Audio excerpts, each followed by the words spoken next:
The broadcast is now starting. All attendees are in listen-only mode. Well, hello and welcome to IAP2 USA's monthly webinar series. I'm Larry Schooler and I'm honored to be the president of IAP2 USA. That's the IAP2 United States affiliate.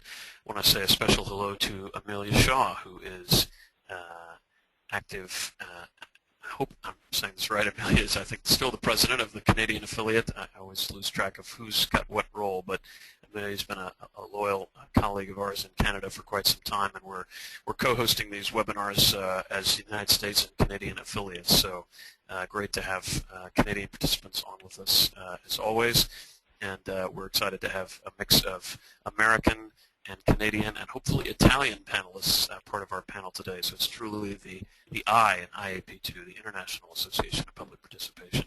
Today we're going to be talking with some of the winners of recent Core Value Awards. And for those who may be newer to the organization, the Core Value Awards are obviously very important to IAP2. The Core Value Awards recognize those projects and organizations that have really done exceptional work that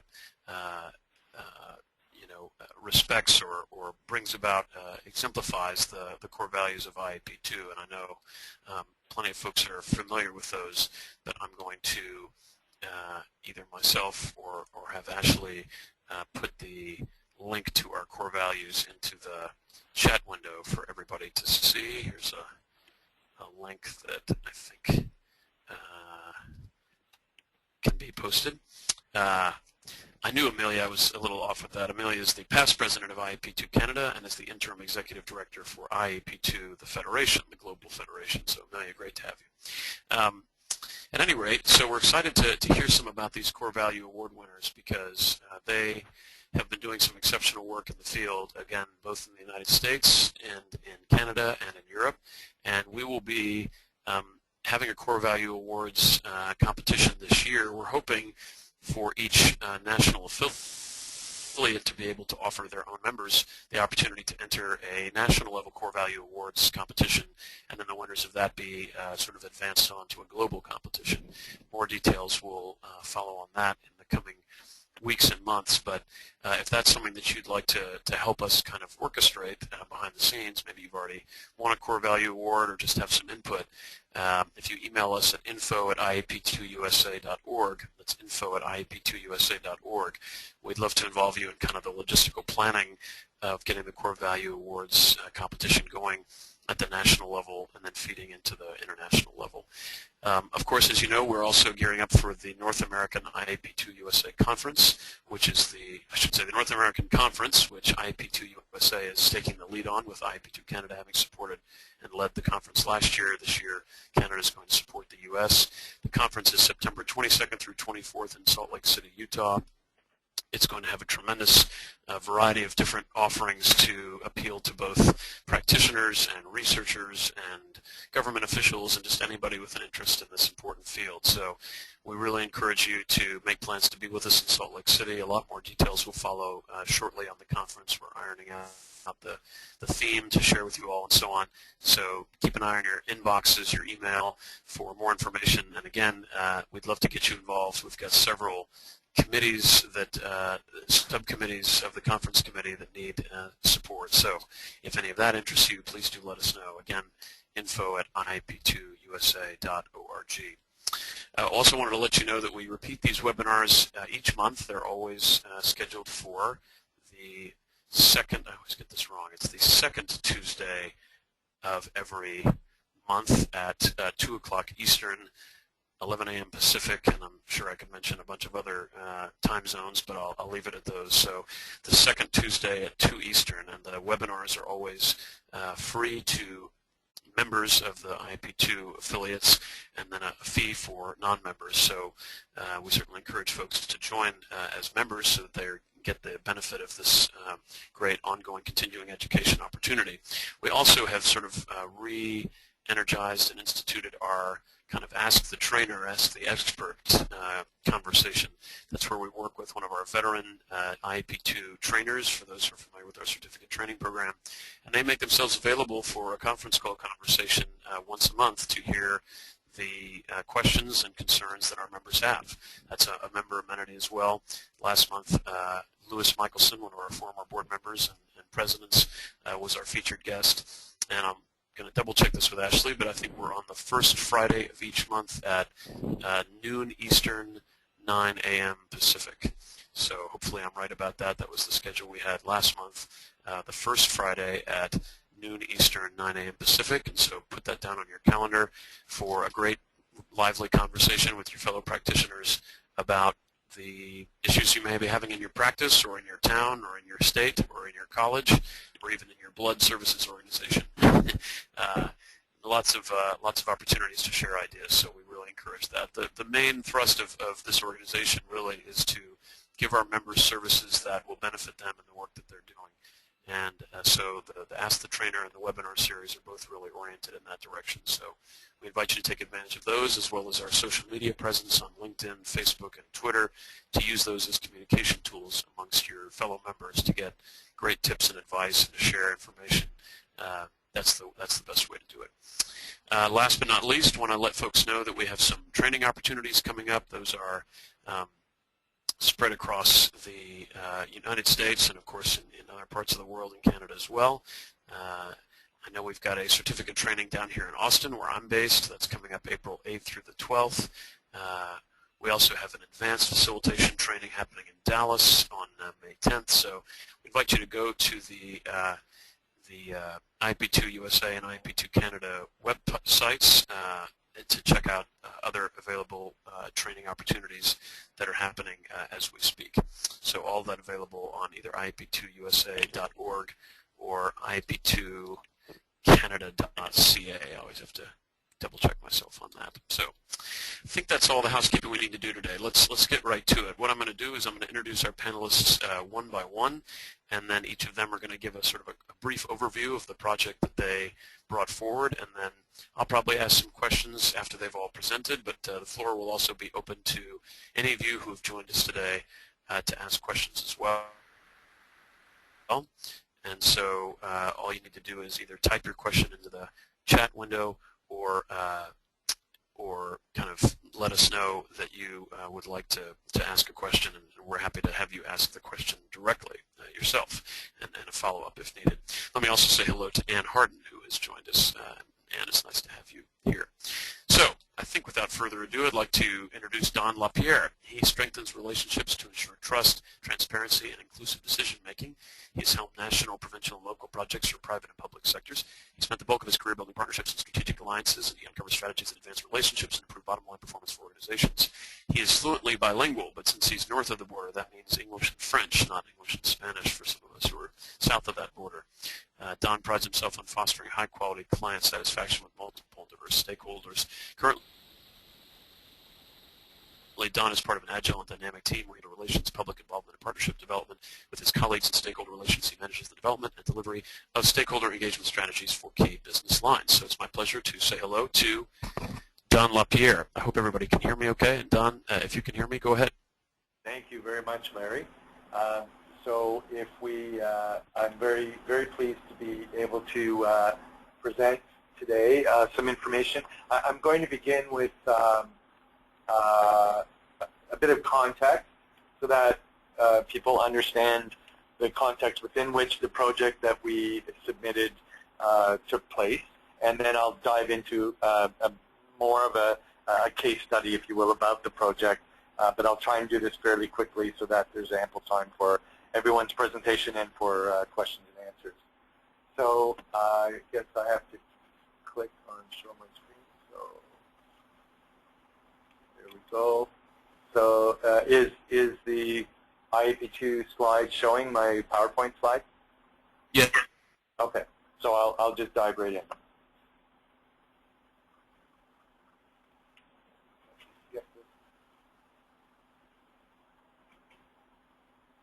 Oops.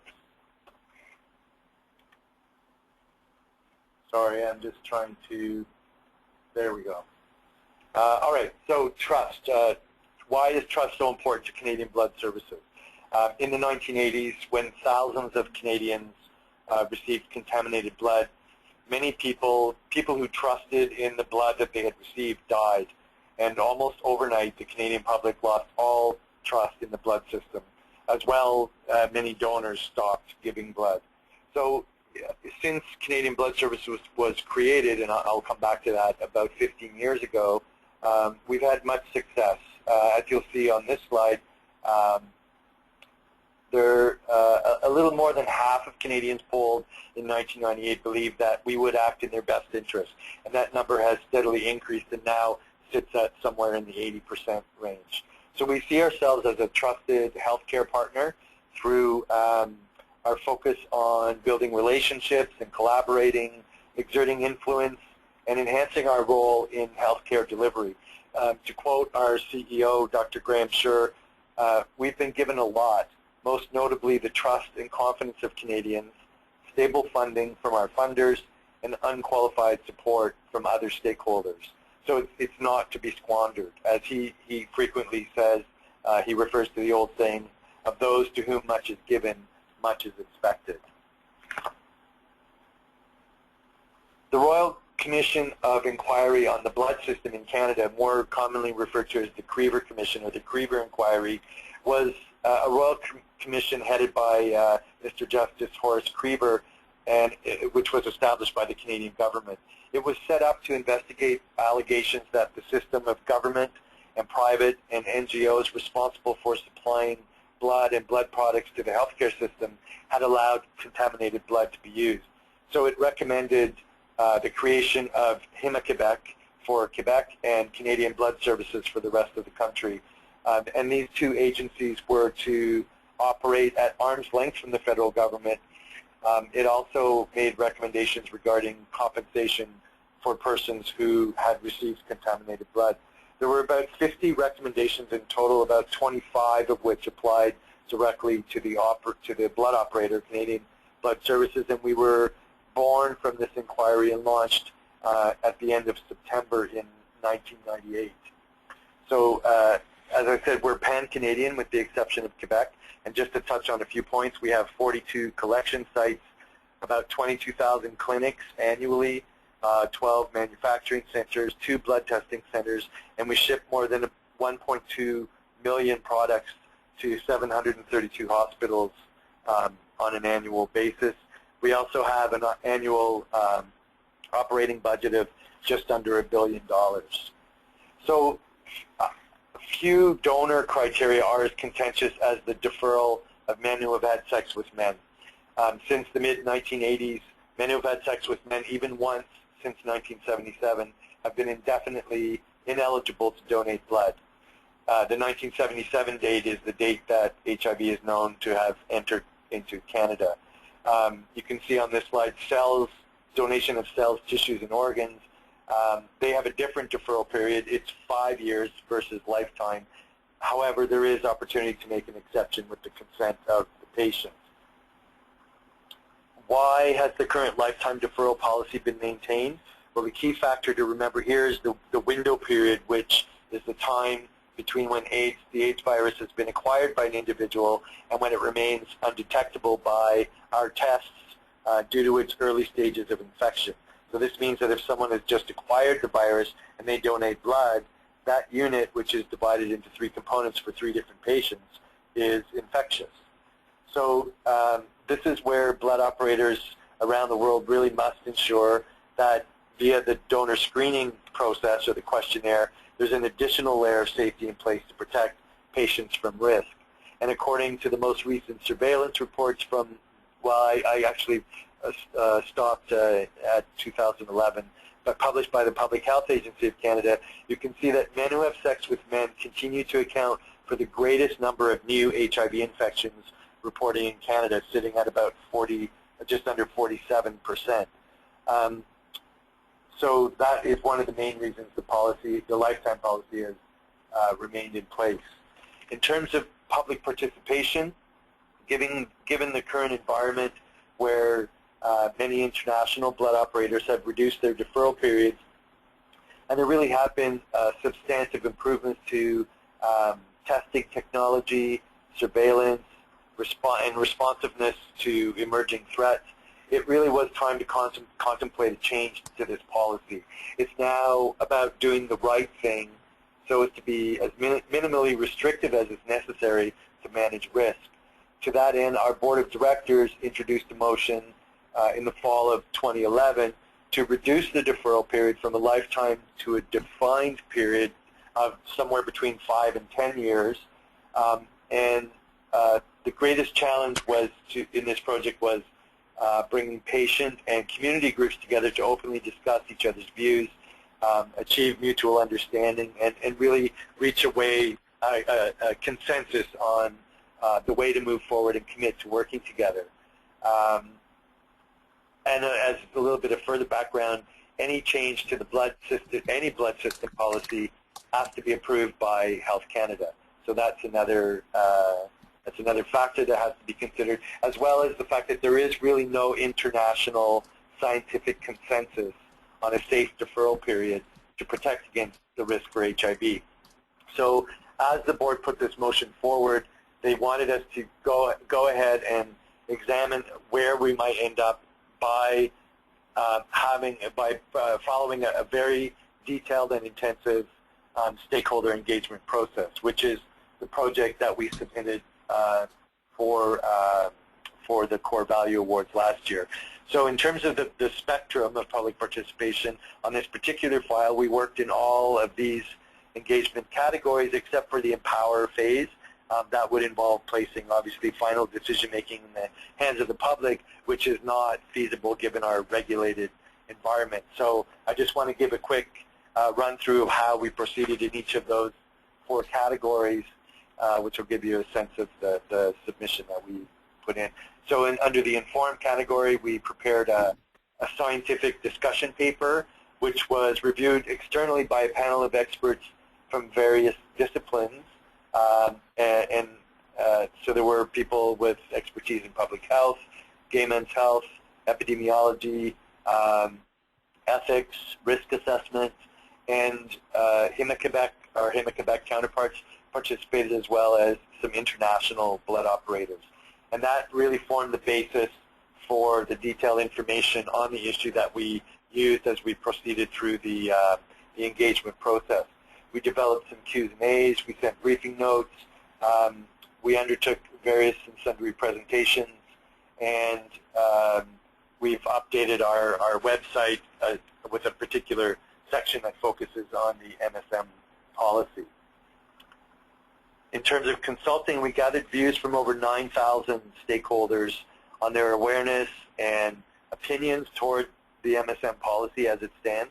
We also asked questions about support or opposition for any change to the policy, and the impact they thought might be in place in terms of changing this policy on their perceptions of safety, or on their trust in Canadian Blood Services, or their intent to donate. So the stakeholder audiences, and this poll was conducted externally by Ipsos Reid, and the audience involved the general public, active donors that are currently in our donor panel, members of the Canadian Federation of Students, which is a national organization that represents the interests of university and college students throughout Canada, and members of the Community-Based Research Center, which is a nonprofit charitable organization dedicated to using research to guide community action on health and social issues, with a special focus on gay men's health, with initiatives on HIV, sexual health promotion, and policy development. I'm going to skip the survey methodology. And at this point, I just wanted to, Ashley, maybe you can help here. We just want to do a quick little poll. So given that that audience that we surveyed, which of the following best describes the impact MSM policy change would have on future intentions of 18 to 34-year-olds to donate blood? So if you vote through the poll, we will see what you think. And Don, thank you for incorporating a poll. For folks who haven't done this before, you just literally move the mouse over to the button next to the choice you want and click, and that's the way to vote. Pretty straightforward. I know Don's got a huge story to tell with this really interesting project, and sorry we have to kind of keep it a little tight, but I know we'll get some questions, and look forward to hearing a lot more about it, Don. So thank you. All right. So as we capture some votes here, I'll just get us ready for our next presenter, and I'm glad to say we now have panelists on the line from around the world, so we're looking forward to traveling the world. So we'll go next from Canada to Colorado and hear from Theresa Warsham. She's the Sustainability Manager for the City of Golden, Colorado. In her current role, Theresa administers citywide sustainability programs to meet City Council goals, works closely with employee and community groups, and is liaison to the city's Community Sustainability Advisory Board. As part of the Golden Vision 2030 effort, she's going to talk about that today, and worked with a team of city staff on an unprecedented amount of community engagement to develop a vision for the future of Golden. Teresa's also worked as a city planner for 10 years for small towns in Colorado, and also previously managed environmental programs for Vail Resorts. Boy, that sounds like a fun job, as well as Coors Brewing Company. She has a bachelor's in environmental studies from the University of Wisconsin and a master's in public administration from the University of Colorado at Denver. She's also a lead accredited professional for building design and construction and certified with the American Institute of Certified Planners. We're going to get to Theresa in just a second, but here's a result of our poll. Don, any thoughts about the results? I'm trying to see the results, actually. I can't see them. Where So 73% felt that they would be more likely to donate. Yes, that's right. So the correct answer was A. The survey indicated that younger Canadians across all audiences stood out as more likely to support the MSM policy change and indicated that they actually would be more likely to donate if that change happened. And just as a final note, we have made our submission to Health Canada. The engagement process with stakeholders led us to submit a request for a 5-year deferral, and within hopefully the next few weeks we'll be hearing back from Health Canada. Well, we look forward to hearing more about that and follow up. Hope you'll post to social media about that as news comes in, Don. Absolutely. And for folks that have questions for Don, you're welcome to submit them to us, and we'll get to them after we get through the next couple of presentations. But I think we're ready to hear from Theresa in Golden, Colorado. Thanks, Larry. I appreciate being invited to talk at this webinar. Can you hear me? Is that okay? We can hear you, yes. Okay, great. Yes. Great, thank you. Well, I've got a slide presentation that I'll quickly run through and just talk about our project here in Golden. So to start, Golden is a relatively small town. We've got about 18,000 people here, and we're about 15 miles west of the capital of Denver, so right in the middle of the state in the foothills of the Rocky Mountains. And we started this Golden Vision 2030 effort as a response to a lot of community concern about where the future, what we were going to be when we grew up. Our community has been evolving since the mining days of the 1800s, and it has kind of evolved through a development period, and we are mostly built out here in Golden. We're about 9 square miles, and we're a bedroom community of Denver and have a mix of different types of housing, some from the turn of the century to a lot of development that came through in the late 1990s. And we've got a couple of major employers here in Golden, Coors Brewing Company being one of them, and some technological and academic organizations, a state college, the School of Mines, which is a state-run university here in Golden. So we've got a lot of attraction not only for kind of employment, but also the nature that surrounds us too is a big draw. Golden is kind of uniquely situated in the Front Range in that we are in a valley that is kind of unique in its own way with a lot of recreation and environmental amenities. So I'll see if Ashley has our PowerPoint that we can load, and we'll start from there. So this Golden Vision effort really kind of began out of a need because things were happening to our community that our members, our public and residents and citizens did not feel any control over. We had a lot of old historic buildings that were getting scraped. We had a lot of neighborhoods that were becoming built out in bigger, larger buildings. It might be commercial, but they weren't necessarily in keeping with the small town community that we had in the past. And so the Golden Vision 2030 effort sought to gain public input on a level that we had never done before. And so our goals really were fourfold. And I know this slide's a bit difficult to read, but basically we wanted to do that public engagement on a scale that we had never done before. We wanted to really collect what Goldenites liked about Golden and what the heart and soul values of our community were. We knew that those values were unique to our community, that were not like a lot of other communities across the state and across the nation. And we wanted to really apply those values to our guiding principles, the guiding documents in moving forward and making decisions in our community, and have that as kind of a guide for future leaders. And we wanted to be able to kind of also connect our community members with each other and kind of build on that capacity so that we had a more engaged community and strengthening relationships. Okay, so so our process then became more of a 2-year process. We spent an entire year just listening to the community. We did this storytelling effort to really effectively listen to all aspects of our community, from the young to the elderly, businesses to residents, people that were just passing through town. And we spent an entire year just listening to stories, because those were really powerful anecdotes of what people liked about the community, but it was also their relationship with our community. And those little excerpts gave us a lot of insight into where people came from within the community and what they wanted for their future, for their family's future, and what they expected out of the community.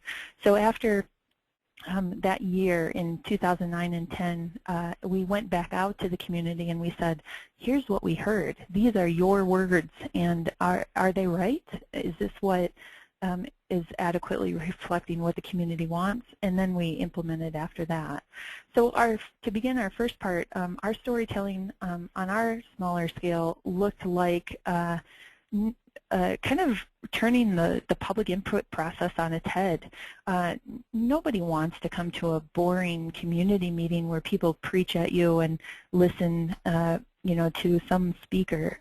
They want more effective engagement. And so instead of inviting people to a series of meetings that were held at our city hall, we went to them. I identified different neighborhoods around town and held block parties over a summer in 2010, and really kind of asked people to come out to those events. We developed those events not just in our own interest of trying to collect data and ask people their thoughts, but we really tried to connect people with each other. We had barbecues, bouncy castles for the kids, a veterinarian that came to look at people's pets, somebody that would fix bikes for people to give them a free bike tune-up for people who rode to the event. And we provided spaces for people to talk to each other and meet their neighbors. For a lot of people, it was the first time they really got to know some of their neighbors who might have only lived down the street, but and might have been there for 10 or 20 years, but they had never met. So during those events, we asked people to tell us their story.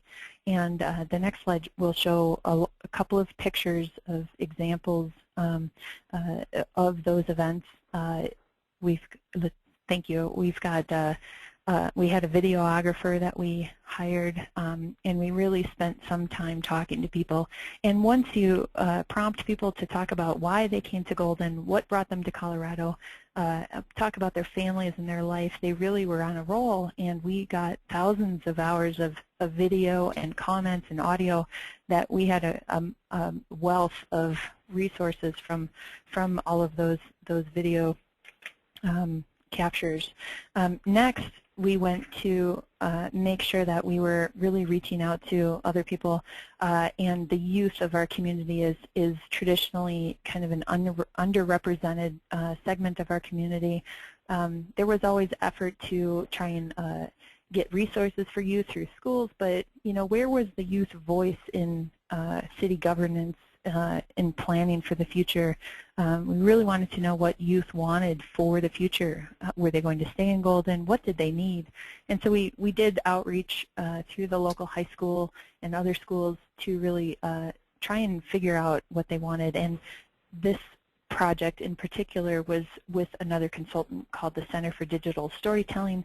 They worked with high school students to create videos of their experiences here in Golden. That really responded. They really responded well with the technology engagement that they're so good at. And then really kind of after that, we had to do what we called story listening. And this is no longer planners in a department in a back room trying to figure out how to assimilate all this data into one document. This is still engaging the community and having them listen to the stories and telling us what they thought that the values were. So again, the community is involved in this, does a lot of this work, listens to each other's stories, and not only do they do some of this work about identifying the values that they're hearing in these stories, but they also empathize with other parts of their community that they may not have known about before. So it's doing two things. It's really doing the work to plan for our future and also building those community relationships that we needed. So out of the end of this process, and we had lots of community involvement, we engaged approximately 12% of our population. It was around 2,300 people that we actually had personal interaction with during this whole process. Out of this, we distilled this down to about 2,000 value statements. And these value statements yielded the same kind of terms over and over again. We heard concerns about parks and open space, about safety and family friendliness, about volunteerism, about getting around town and having access to not only different parts of town, but also to the recreation that's around here. We heard concerns about having a good downtown that's economically healthy, and those kind of things. So those 2,000 value statements came down into about 11 different themes. And again, we came back out to the community and said, are these the themes that you resonate with? Do these reflect your values? And the community, through a series of open houses and, again, celebrations about the process, said yes. We refined them a little bit. 2 of those principles rose to the top and became our guiding principles for the community. And then we had 11 different value statements that our city council and our governing leaders look to for guidance in making decisions. So really the implementation now becomes, how do we get those values into our documents and into our regular day-to-day decision making? So those became using people's words. This is not an effort that uses plannerese or planner speak, or these are people's wishes in their own words, and those were inserted into different types of documents that we use on a day-to-day basis. We had a walkability task force that gave us input on how we should make improvements around the city, connecting paths and pedestrian ways. We had a task force that focused on housing affordability. What kind of housing stock do we need for the future generations in Golden? We had this continues to be a process that we use, that we seat community members that are interested in topics from renewable energy to biking around town to a master plan involving Clear Creek, which is our signature amenity in Golden that runs right through Golden and actually is where the beer that goes is made from Coors. So it's a significant and an important amenity for Golden, and we have the public involved in planning for those things.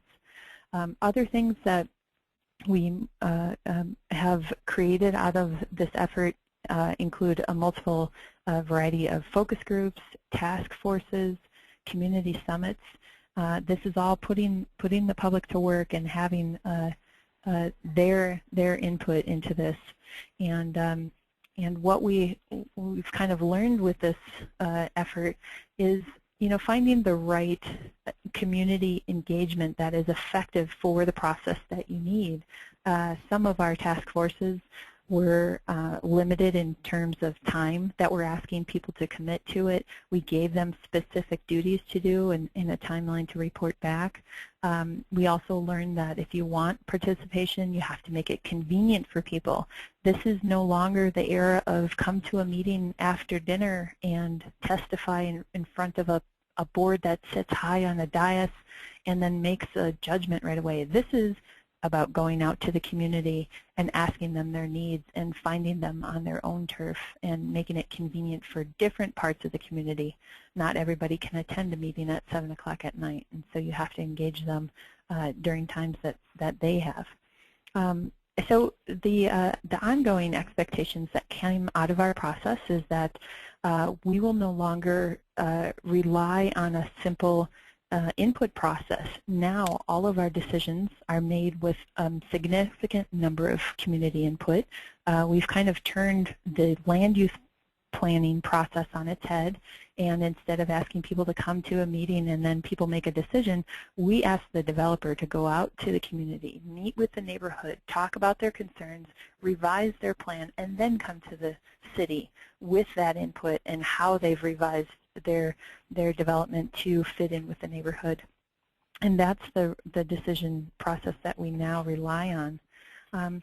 So in all of this, regardless of what kind of issues are across different communities, across the nation, across the world, this is really about being authentic in your public outreach. It's about caring what people think and what their needs are, and then incorporating those specific needs into your planning process. It takes time, and it definitely is worth it because you can elicit a lot of community support that rallies around something that is specific to their needs. You have to be open and change your processes and customize your communication.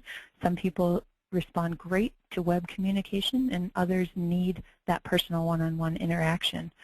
You have to reach out to the groups that aren't traditionally engaged in the public process, people who have needs that are maybe a little more basic, that they're mostly concerned about how they're living day to day, aren't traditionally engaged in this process. So that's the Golden Vision 2030 effort.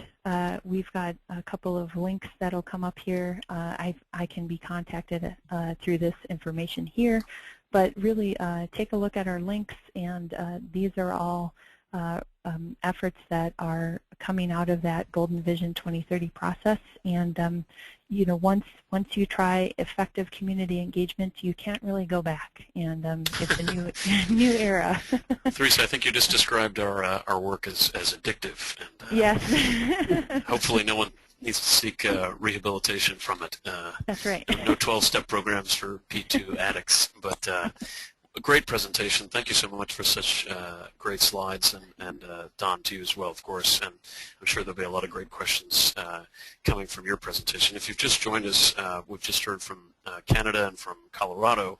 We're about to move to Connecticut to round out the C's. But if you have questions that have come up during the presentations, you can go ahead and type them in, and we'll hold them for just a little bit while we get through two other presentations. Let me just check in. I think we have Rodolfo Lewanski from Italy on the line. Rodolfo, are you there? I'm here. Okay, wonderful. I just wanted to make sure you're here. We're going to come to you in just a moment. Thank you so much for being with us. I apologize for the delay. No, not at all. So I think we are ready for our next presenter, and again, she's Dr. Rebecca Townsend, the Associate Professor of Communication and Faculty Coordinator of the Institute for Community Engagement and Outreach at Manchester Community College in Manchester, Connecticut. In 2012, the White House named her a champion of change for transportation innovation for the very project that was recognized in 2011 by IAP2. The project, the Partnership for Inclusive, Cost-Effective Public Participation, I think that should say public transportation, but I'll let her correct me, trains students at community colleges to conduct, no, I'm right, the Partnership for Inclusive, Cost-Effective Public Participation trains students for conducting face-to-face deliberative discussions on transportation needs with community groups that are traditionally underrepresented in transportation planning. So it's participation in transportation. So sorry for the little mangle there. Professor Townsend, but welcome. Thank you very much, Larry, and I appreciated hearing from Don and from Teresa and look forward to Rodolfo's presentation as well. You know, what struck me was the notion of trust in Don's presentation and Teresa's notion of the importance of having youth and making community engagement convenient for the participants. Those two are both very much a part of the presentation that I'm going to be sharing with you today. You're correct, the Partnership for Inclusive, Cost-Effective Public Participation is the general model that we're using and can be applied to different kinds of topic areas. Transportation was the topic area that we dealt with, however. And it stemmed from a 2009 study by the Transportation Research Board that was focused on public involvement and found 3 key barriers of public participation efforts in transportation planning. 1 was difficulty in engaging youth, low-income, and minority populations. 2, lack of public interest, and 3, cost. So we try to address all 3 of those. And the model, if we can turn to the next slide, please. And is that, do you have control, Ashley, or do I have control on that? It's okay. So there's the slide that you see before you now is the rationale. And essentially what we're trying to do is take the people who are traditionally conceived of as hard to reach, those on the left-hand side of the screen, and get their voices heard by planners who often assume they know what the needs are or will rely on survey methodology and more traditional methodology that doesn't take into account the people who we're trying to reach. There's a theoretical foundation that underlies this. It's called ethnography of communication. And essentially the premise is that everywhere you go, people speak differently and they have different cultural understandings for the value of speech itself. So while some cultures particularly value a lot of talk, others do not. And so it's important to have people who understand the values of the people who are trying to be heard or trying to be reached. The particular methodology we used was with community college students. And if you go to the next slide, you'll see a little bit more about, I think, what the outcome of the project is. Let's see. There we go. So what do community college students do? They conduct group deliberation of transportation issues with people who are in their own social network. And like Teresa's, they go to those locations that those community groups are already in. They do this before, during, or after some regularly scheduled meeting, and the students are doing this in part for community service learning. So they're getting academic credit at the same time as they're building social capital in their own communities. And next slide, please. In the United States, community college students occupy a majority or a near majority of U.S. undergrads. So there's approximately 44%, that number is slightly old, of people who are undergraduate students in America. They are community college students. They participate in job training programs as well as traditional college curriculum. It's considered the first 2 years of a baccalaureate degree. And among the community college students, most of them are first-time freshmen, so they've never been to college before. And we have a high degree of minority students, Black, Hispanic, Asian, Pacific Islander, Native American. Community colleges have the populations that planners are trying to reach. So at Manchester Community College, which is in Manchester, Connecticut, a quarter of them are first-generation students. In other words, nobody in their family has ever gone to college before except for them. Most of them apply for financial aid. They tend to be on the younger side. And most interestingly, for the feature of this methodology, the last item, 85% of the graduates will stay in state. So these are not transient people. They are dedicated to their community, and they stay there. So how did the students get prepared? They listened to a lot of guest speakers on from the transportation industry. We had some engineers, we had transit planners, we had transit providers, and we also had a lot of reading. Some of the reading was in group communication. Some of it was, frankly, the IAP2's Code of Ethics for Public Participation Practitioners and Core Values. So they did some research on transportation generally and on ethics more particularly. The next.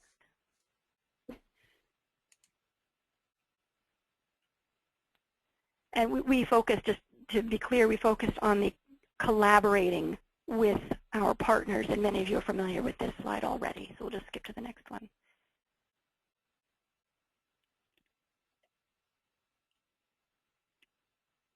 There we go. And one of the things that the students did was focused on advocacy of the process. So they were most interested in learning about how they could improve the public participation process and focusing on doing all of that as ethically as possible. And next, please.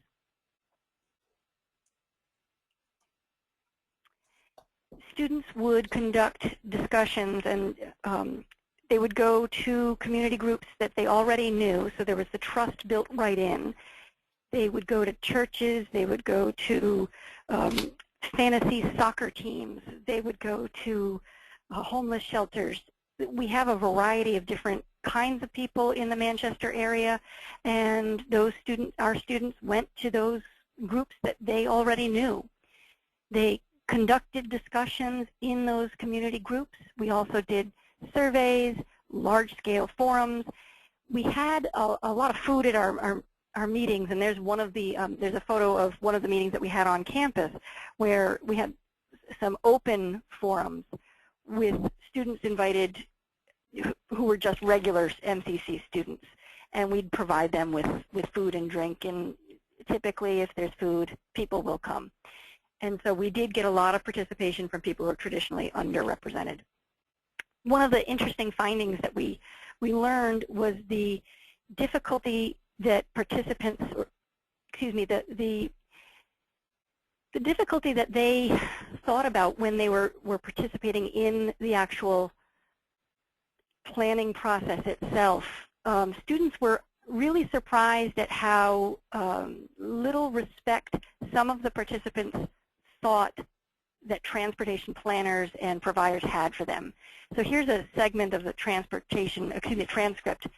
And one of the moderator asked, were you aware that you could contact someone about transportation needs to give your voice? Well, yeah, on the back of the bus they have the number. Oh, that you have the numbers on the back? Yeah, if you have a complaint you can call. And one of the respondents said, I think you have to be someone important for them to listen. When the moderator tried to affirm them, saying you are important, the respondent said, no, I mean important to them. And that was crucial. The participants didn't feel as though their values were important. Next slide, please.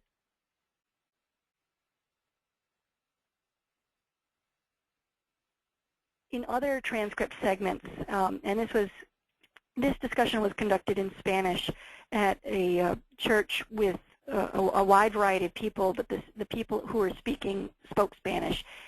And they shared their transportation needs, and they also were able to share those needs in the voice that they felt most comfortable. I'll just move along for time's sake now. There were a couple of things that we wanted to emphasize in terms of things that we learned. And if you could go to the next slide. There we go. There were 50 facilitators who abided by the IAP2's core values and code of ethics. We reached 16 so-called hard-to-reach groups. In a second round of this, in the original round, we had reached 29 different groups and had 95 facilitators. So we've done this twice now. These are some of the community groups that we've talked to, and the students would share their findings at end of the semester events, like the photos that you see down below, poster sessions, sharing the results with community members and with transportation planners. And next, please. So what were some of the findings? Things that the planners really hadn't thought about just for getting the buses cleaner. And a huge benefit was that the participants in the process itself found a higher level of trust between them and the planners. They could talk with the planners now, whereas before they couldn't. Student leadership abilities and civic involvement increased. And one really good success story, the photograph at the bottom, there's a young man and in the middle, and there's people who are all standing around him. He is Jonathan Cologne. He was a student who was not very involved in campus activities, but through this project eventually became the student government president and is now working on getting a bus shelter on campus because of the needs he heard. So it was a valuable process for students as well as the rest of the community. Rebecca, what a remarkable project. I mean, such an interesting way to get students talking to each other. I mean, to get them to actually become empowered, not just as participants, but as facilitators, as conveners, and to kind of get them hooked, you know, drinking the Kool-Aid, you know, addicted, perhaps. Yep. Going back to what Theresa was talking about earlier. I mean, just a fascinating project, and as someone who takes public transportation quite a bit, going against the grain of a lot of my peers down here, I applaud that as well. Thank you. So we'll talk more about it, but thank you very much. And again, if folks have questions for either Rebecca, Theresa, or Don, we will ask those here just as soon as we can after we hear from our last presenters. So you're welcome to go ahead and chat those in. But let me quickly introduce Professor Rodolfo Lewinsky. He's a professor, associate professor in the Faculty of Political Science at the University of, oh my goodness, I'm forgetting how to appropriately pronounce this, Rodolfo. That's where I want you, Larry. He's in Italy, I know that much. He is Bologna, that's what I thought. I just didn't want to be wrong. He teaches environmental policy. He teaches environmental policy analysis, and public administration. Yeah. His research interests are in the field of road safety policy, so I bet he and Rebecca would have some interesting conversations about transportation. He also is interested in environmental policy, sustainable development, so he and Theresa should talk, environmental conflicts, and deliberative democracy and public engagement. He speaks Italian, English, and French. Both he and Don are making me feel very silly with my mediocre Hebrew and very poor Spanish. But he has also taken some of the IEP2, followed the IEP2 courses and obtained the Certificate of Dialogue, Deliberation, and Public Engagement from Fielding Graduate University, and he's convened several meetings himself in Italy. So, Professor Lewinsky, would you please? Larry, thank you very much. You were afraid to slip into saying Bologna, right? When you said the name of our... That's exactly it. I know the syndrome. Don't worry. Anyway, that's where Bologna comes from, actually, from Bologna, but it doesn't mean we speak Bologna, mind you. So hello to everyone. Thank you for hosting me. I'm very honored.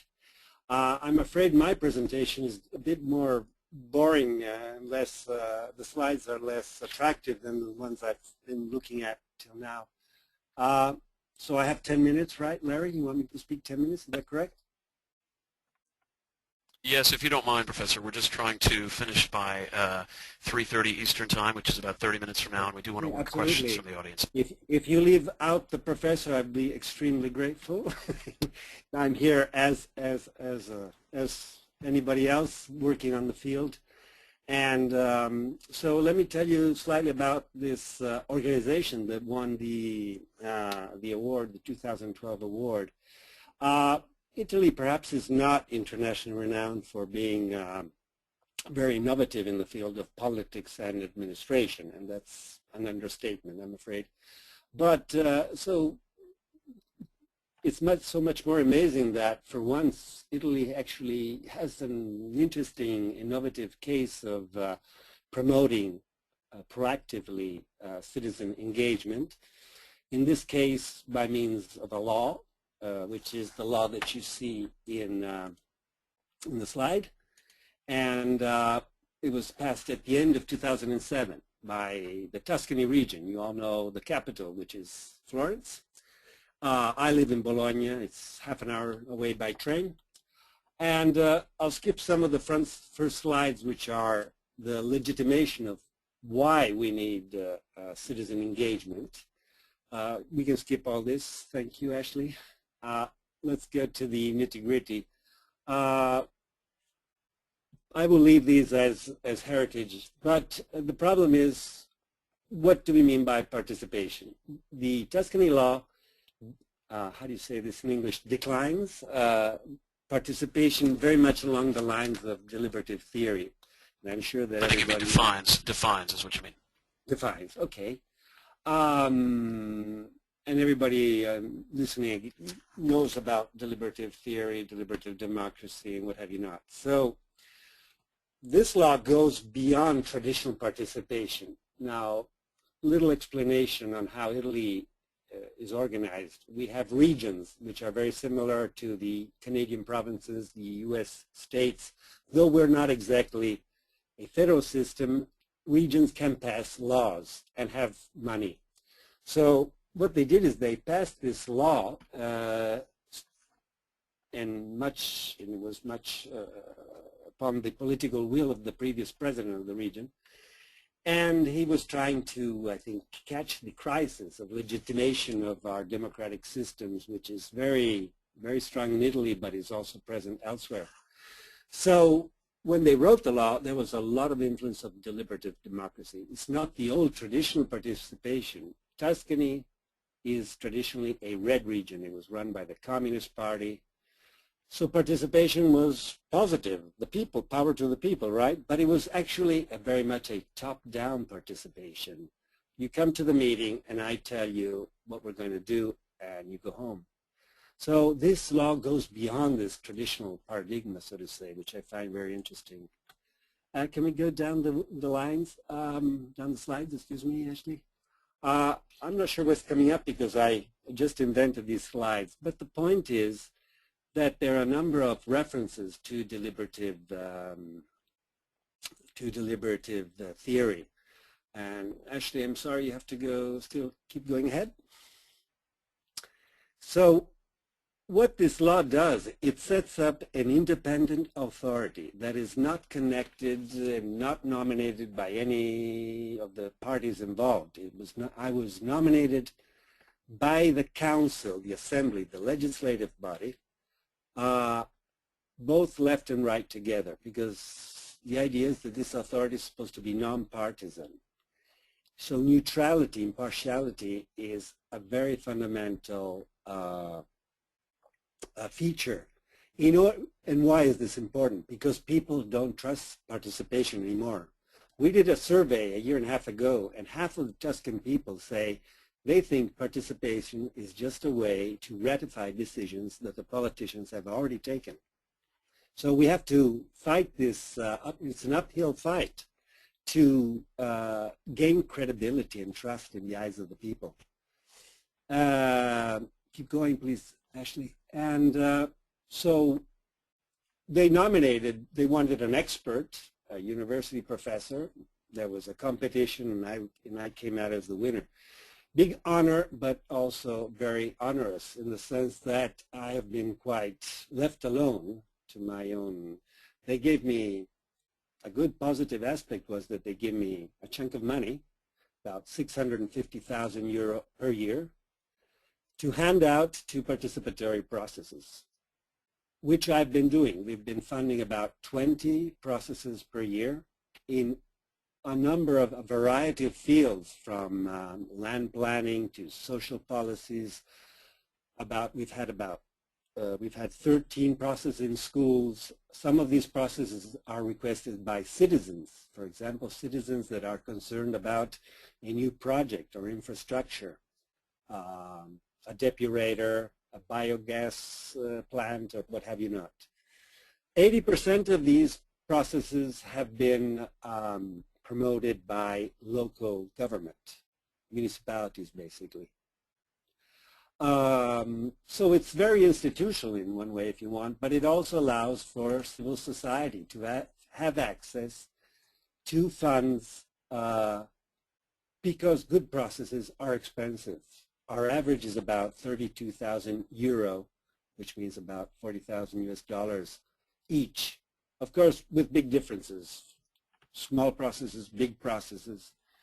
We've recently had one, just to give you an example, in Florence. There's a big discussion about building a mosque, and the mosque would ruin the Florentine skyline. But of course, that might be an excuse to cover the fact that Muslims might not be agreeable to some people. So we did a big process, and the request came from the Muslim community, and we gave them 70,000 euro to do that. And it came out that people were not so anxious as some politicians feared about having a nice mosque in town and what have you not. So that's what we've been up to. Basically, myself and one administrative collaborator, that's the resources we had. So we have not been organizing and managing these processes directly. That's why I don't have all these nice photographs and images that the other processes were showing. What my task was to evaluate the processes, some 220, and decide which ones we could fund. We did not have, though the resources were considerable, they were not enough to fund everybody. So out of 220 requests, we funded 116. By the way, if some of you want to read the law in English, it is available in our website that I will show you in the very last slide. So Ashley, keep going, please. So this is what we've been up to. By the way, this law is interesting because it's a sunset law, and the Americans know what a sunset law is. We copied it from you. This is a law that says that at the beginning of 2012, the results will be evaluated by the region and with the participatory process, and then it will be decided whether the law will continue, it will be changed, or if nothing happens, it will just be dropped. What happened was that the parties decided they could not, though they showed very clearly they did not like the law, and they did not like having an independent authority around, they decided to keep the law, and they're in the process now of reformulating it. It's been prolonged for 3 months, so at the end of March, the law is finished, and my mandate is also over. We shall see what the new law says. If it's a high-quality legislation as the one I've been implementing over the last 4.5 years. But I think it's a very interesting example. And let me add on to this something else for the North Americans, perhaps, that there is a network of European regions, not only Tuscany, but others in Spain, France, Austria, Germany, Wales in England, Denmark, that are doing things. Not everybody has a piece of legislation, but they do policies.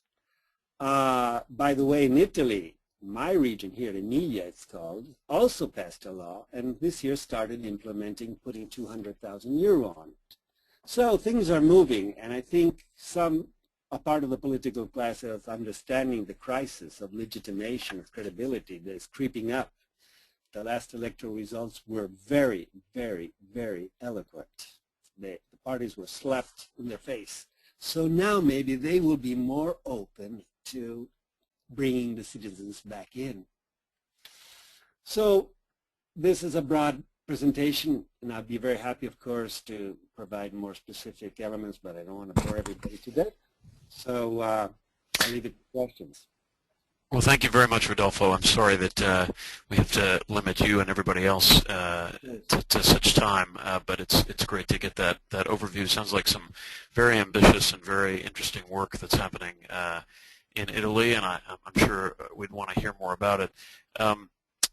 There's so many questions that can that can arise from everybody's presentation. I'm wondering if I can maybe see if each of the panelists can take a stab at a fairly brief answer to a question just about our core values. These projects that we've just been hearing about were recognized as great exemplars of IAP2's core values, and I put them back up on the screen here. And I'm just curious if the different panelists, and anybody can respond to this, could speak to what one particular value may have had particular resonance to you as this project that you worked on came to fruition. You know, what was sort of a particularly inspiring value from the list that became very important as you conceived of how the project should go, and then subsequently, you know, submitted it for recognition. So, anybody want to take that on? Well, this is Rebecca. For us in Manchester, number one was very clear for us.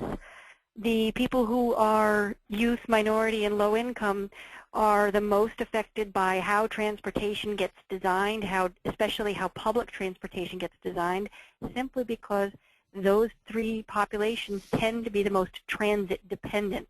That is, they don't have cars. They rely on public transportation. They need it. And if their voices are not heard in how the plans get designed, then the system doesn't help them at all. So for us, it's number one, clearly. Great. Can I step in? Please, Rodolfo. Well, we, you know, all seven actually are in some way involved, but let me emphasize number 7, the actual influence on decision making, on policy making, which also relates back to the IP2 spectrum. You know, the last level, the actual empowerment, or at least the co-decision making. This is spelled out very clearly in the Tuscan law. It says that those who get the money from the region must sign a commitment to respect what comes out of the process, or if they do not, they must publicly motivate the reasons why they do not. I find that this is a very wise, how do you say, equilibrium between representative democracy and deliberative democracy. That's great, thanks. This is Teresa. I think for Golden, number 2 was a big element for our project because there's so much diversity sometimes on different issues that when you participate in the process and it comes up with a customized solution for the community, you're showing that direct link from their participation through the decision, which facilitates more trust in between the community groups, in between the government, and you know, when there are some outliers who may not agree with the decision, we can point to the participative process and the outcome as a direct reflection of that. And Don, anything to add? Yeah, sure. So the project that I talked about changing this particular deferral policy, it's been one of the most critical and really moving consultations that our organization has undertaken in its 14 or 15-year history. And the project really necessitated that both patient groups who receive blood and blood products and LGBTQ groups understand and trust each other, and for them, and for both of them to trust us in moving forward very carefully with their support. And in order to do that, I think, again, underlying that trust, the biggest piece for us was around transparency, and our completely transparent process throughout the consultations is what we believe resulted in such willingness on the part of stakeholders to work together to effectively support our request for change. And so for me, I think that's really what the highlights were for Canadian Blood Services. Well, it's interesting you mentioned transparency. I think a lot of us, you know, strive very hard to operate transparent organizations or agencies, and sometimes we don't even realize when we may not be as transparent as we could be. We're not deliberately trying to hide anything, but certain things that we hadn't previously disclosed to the public might be worth disclosing, if only to really create that, cultivate that sense of trust that they aren't used to. So perhaps, I mean, the example Rebecca used from the transcript of the interview suggests that, you know, that there was such an erosion, a deep erosion of trust amongst the population she was talking to, that the more that could be shared with them about, you know, who the agency talks to or who they're interested in hearing from or how they decide transit routes and the like, you know, the more of that information that could be shared, I would think, Rebecca, the better. Oh, yes. Oh, I mean, it's very clear that that's the case. Let me, I'm going to try and work in an audience member here in just a minute who had posed a question. I'm not sure he's available yet to talk, but while we're waiting to see that, we don't have the awards judges on this webinar, but I guess I would just be curious, maybe it's a bit of an immodest question to ask, but I wonder what you each think sort of made your projects stand out. I mean, what was it that you think distinguished, say, the Golden process or the Connecticut transportation process or Italy's work or the Canadian work? I mean, what do you think made it stand out from other public participation processes that were under review? What was the, in your minds, what were some of the distinguishing, the most important distinguishing factors? I guess for Golden, it was simply the bigger effort.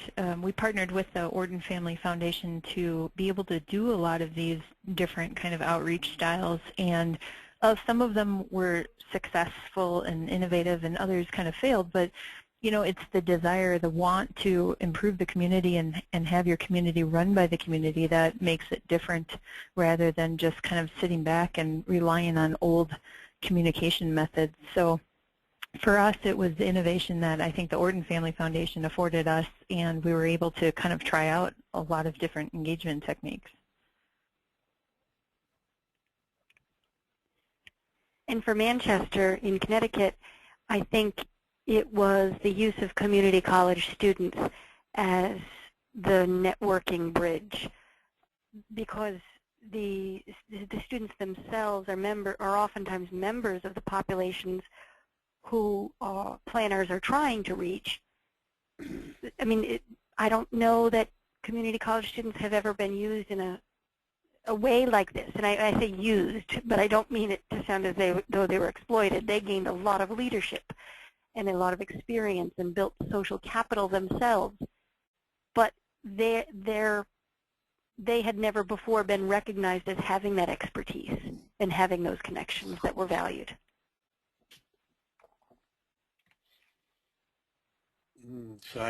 Rodolphe or Don, anything from you? Well, it's a bit unfair as a question because I don't know what was in the mind of the judges.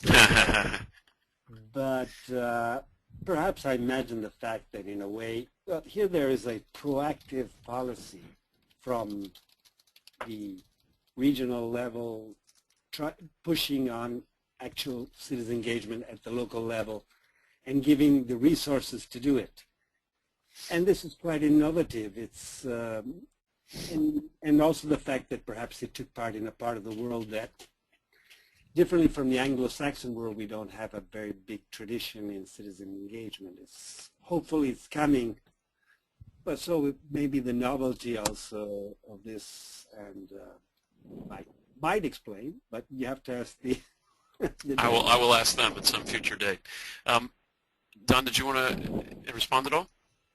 Sorry, can you just repeat the question again? Because I oh, sure. And sure. The original question was just what you thought made your project stand out, you know, as a core value award recipient. I think, and I think I've pretty much answered that. It's around the complete transparency, the large volume of stakeholders that were engaged, and the tectonic shift really between where patient groups stood and LGBTQ groups stood at the beginning of the consultation.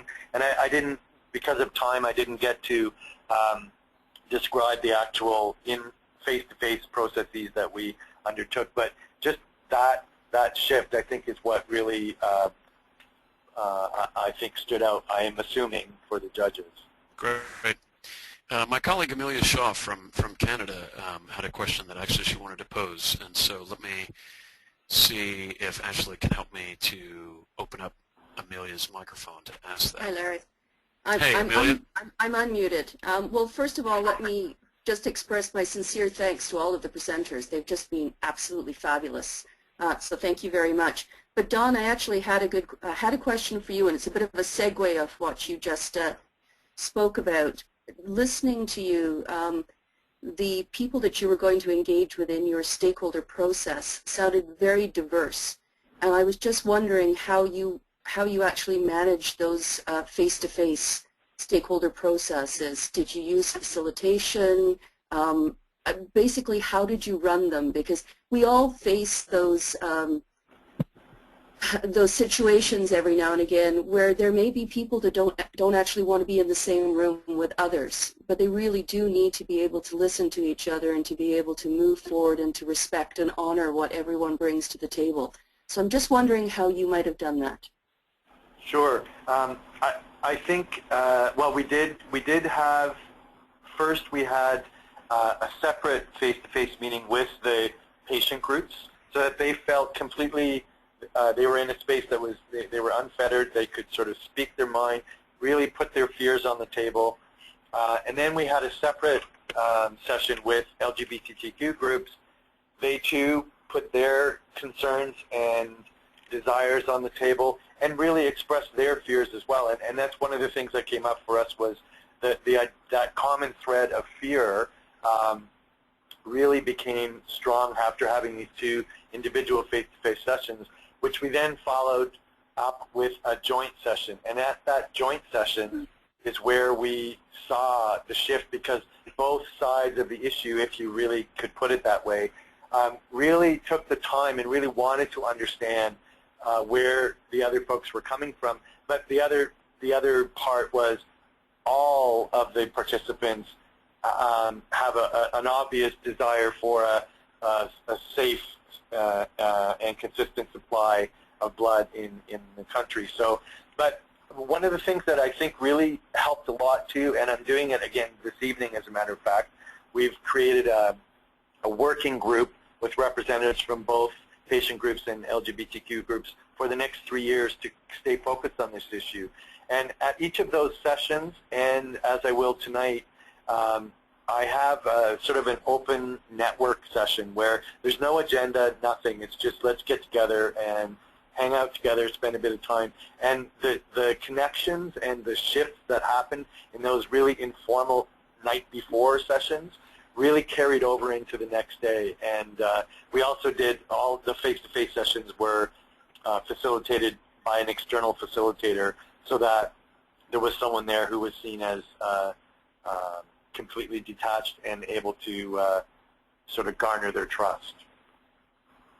I don't know if that answered your question. Yeah, that's fabulous. Thank you very much. So it certainly did take time to create those connections, but you're seeing the benefit of that now. Absolutely. Thank you. Thank you. Don, thank you very much, and Amelia, thank you. Let me try one more quick question. It's probably not quick to answer, but I guess, you know, especially for a community like Golden that was striving to really involve almost everybody who lived in Golden to some extent in the process, and I know for others there was a desire to involve just large populations. Can any of you point to, and I guess this is more a question for the North American panelists, but can you point to what you think was most successful in sort of galvanizing participation in your respective processes? You know, what made it really worthwhile for people to participate? What kind of messages, whether it be advertising or media coverage or otherwise, do you think that they most responded to then engage? Well, I think for Golden, you know, the initial outreach was really customized to different user groups, and so, you know, if we had a group that didn't participate, like a mobile home area, we would go to them with a chili dinner, and, you know, they would come and participate during that. While we had them listening and interacting with us, we would show them videos from other user groups that we had already been to. And so the cross collaboration with those groups, they wanted to learn more about other groups that they didn't necessarily have the interaction with. And so then when we, again, reached out to groups to kind of come back together and look at the results and watch the videos and tell us what people were thinking, they were much more interested in finding out and learning about different groups, and we kind of, they really kind of built some empathy between different populations within the community. Can I pitch in there, Larry? Of course. Larry? Oh, sorry. Maybe it's a bit to the side, but the Tuscan law mentions the principle of inclusion. Now, I've learned from Lynn Carson that inclusion means trying to give voice to everybody, mainly the community. How do you do that? I've been pushing very much on random sampling. And this has been a cultural challenge because, especially in Tuscany, where, leftist tradition, the idea was open meeting, anybody who's interested goes. But I found that doesn't work anymore very well at all. And you get the usual people, and it's not very representative. So I've been pushing on random sampling. And we've had mixed results, I must be honest about this. Sometimes it's worked very well. We've brought out people that would never have gone out to a public meeting, would never have spoken. Sometimes it's been very difficult to recruit people. I guess it has something to do with the topic, with the specific communities, and other factors that would have to be investigated. But it was a big novelty here in Italy, and it created a lot of unrest. And I was very heavily criticized for this, but at the end it turned out pretty well, quite often. And for Manchester, any other quick thoughts? Yeah, go ahead, Rebecca. For Manchester, we had students ask community groups that they were members of, and so you're more likely to help someone that you know, and if that person is a young person who needs help for a class project, well, you're more likely to help that person. So we had 87% of people who participated had never before been to a public meeting before. And we specifically went after those groups that needed representation by asking the students to work with the people who they knew the best. And so that, I think almost every group said yes once they were asked. And for That's great. Should I go ahead, Larry?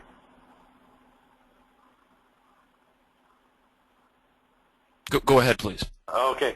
So, and for us, again, it comes back to history and the tainted blood scandal, which is a huge motivator for patient groups, and transparency on the part of.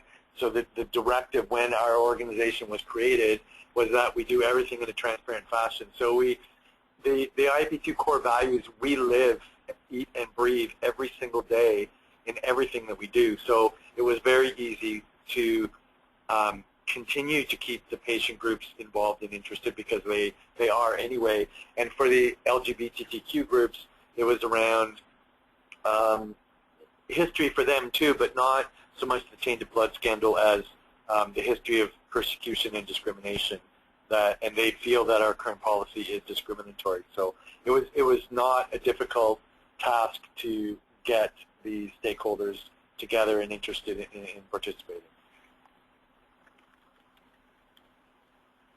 Appreciate that from folks. I'm going to see if I can work one more participant in. John Fort is on the webinar today, and I think we're going to try and get him. John, we just have a minute or so left. If there's a way for you to kind of frame your question briefly for the panelists, if you're ready. Go ahead. Sure. Let me just throw this out as a provocative idea for people to take with them. Larry put out as a quip to one of the participants that, wow, it sounds like you're making our processes into something addictive or something you can get hooked on. I find that when I work with groups to help them solve problems, sometimes those comments or jokes actually open up some new ways of thinking about something.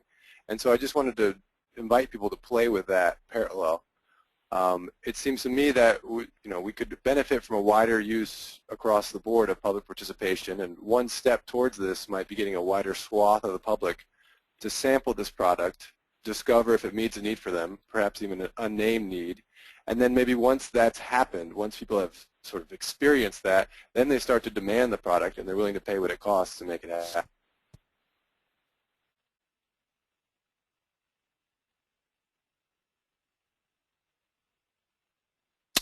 I don't know if John had more to say, but that's definitely an interesting notion. I usually, whoops, are you there? The idea was just sort of a la Edward de Bono, to throw out a provocative, and let people play with that. Perhaps not. Well, thanks.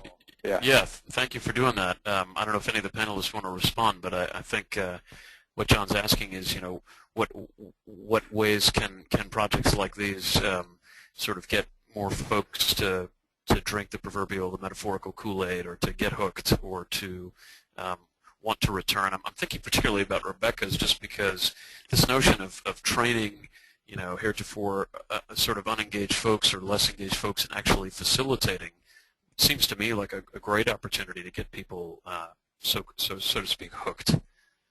Well, I've definitely seen that. I mean, the students who have participated as facilitators are certainly hooked, and they are, in other aspects of their academic and civic lives, demanding more from others.